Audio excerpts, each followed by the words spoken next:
My name is RJ Smith, and this is my Milestone 1 presentation for the app that I'm currently developing, which is called MindPal.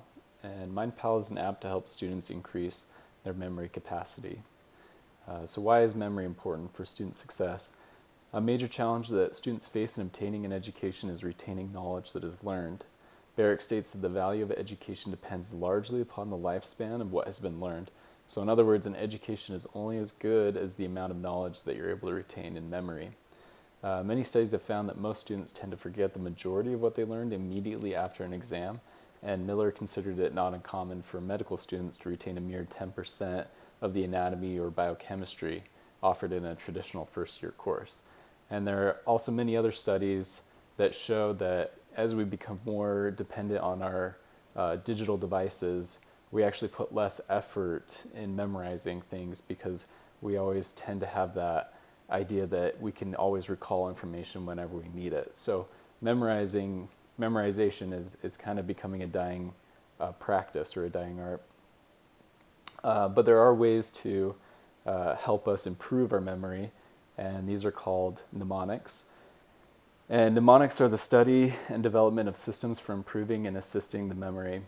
Mnemonics include simple techniques such as just using acronyms, or you could sing a song that embeds information into the lyrics, but they can also be more complex, such as using the method of loci, which is what the app that I'm currently creating is based off of. So the method of loci relies on spatial relationships between loci, for example, locations on a familiar route or rooms in a familiar building, to arrange and recollect memorial content. Often this practice is referred to as building a mind palace. The method of loci can significantly improve a student's memory capacity. However, this mnemonic fell into disuse in the West and is not often taught in schools today. Richmond conducted a study on 108 8th grade students who were randomly assigned to one of three mnemonics, the method of loci, the peg word method, or the keyword method, and another group that was asked to freely study.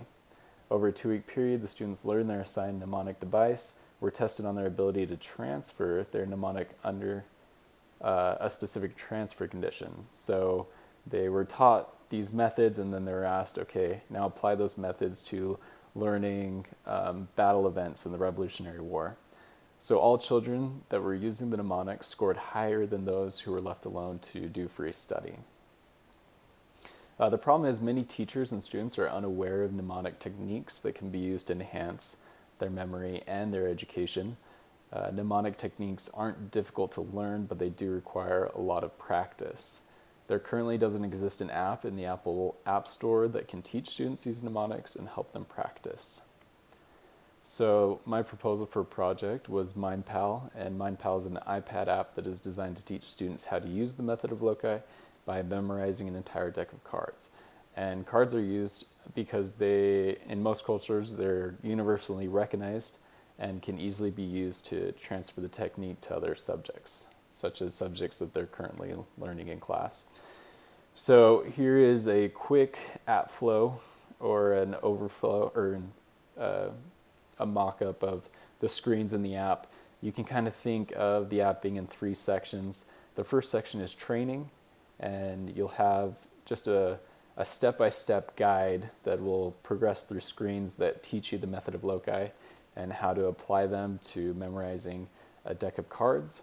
The second section is practice, and right here you'll be able to select the number of cards that you want to train on and also how many minutes you'll give yourself to memorize that amount of cards. And you'll come to this screen that presents you with a deck of cards, which you can toggle between the deck using these arrow buttons, and you have your allotted time right here. And then once you're done practicing, it'll return back to the main menu. And then the third and final section is the test section, which brings you right here into a screen with a deck of cards, gives you a total of 10 minutes to complete memorizing this deck of cards. If you finish before, you can hit test, and that will take you to the testing screen.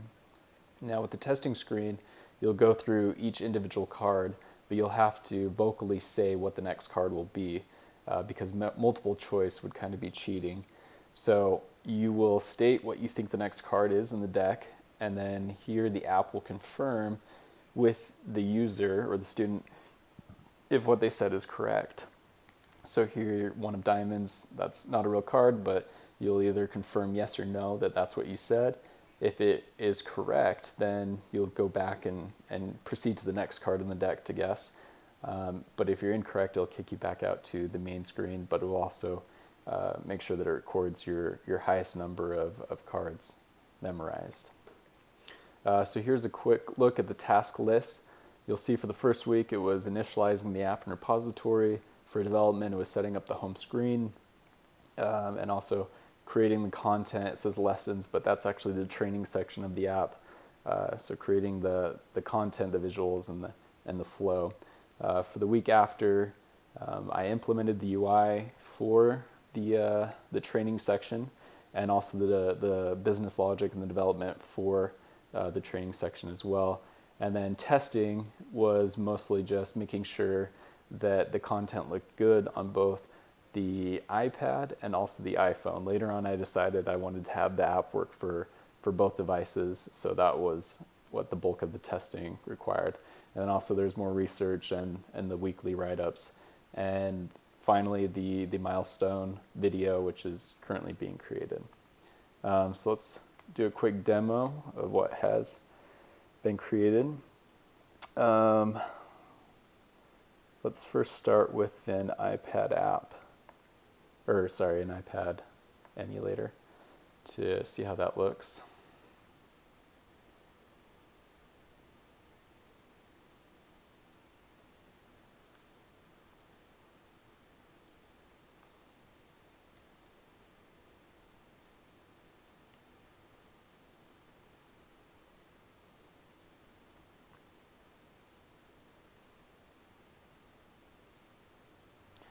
And as you can see here, we have the home screen for the app, for the MindPal app. And if we click on training, it takes us into this training segment that will give step-by-step instructions on how to memorize a full deck of cards. And it also provides a place for spatial recognition, just in case the student can't think of one of their own. And it teaches you how to create a mind palace with mind points within that spatial area. And then let's go back and try this out on an iPhone to see if the content renders okay.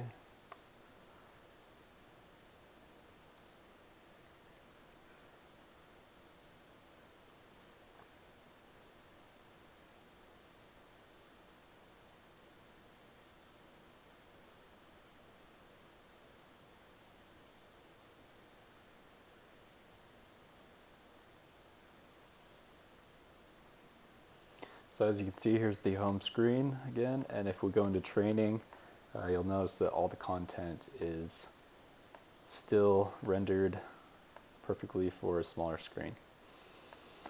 So next up on the list of things to do, the second deliverable will be the practice section of the app, and then the final deliverable will be the entire app with the test section included.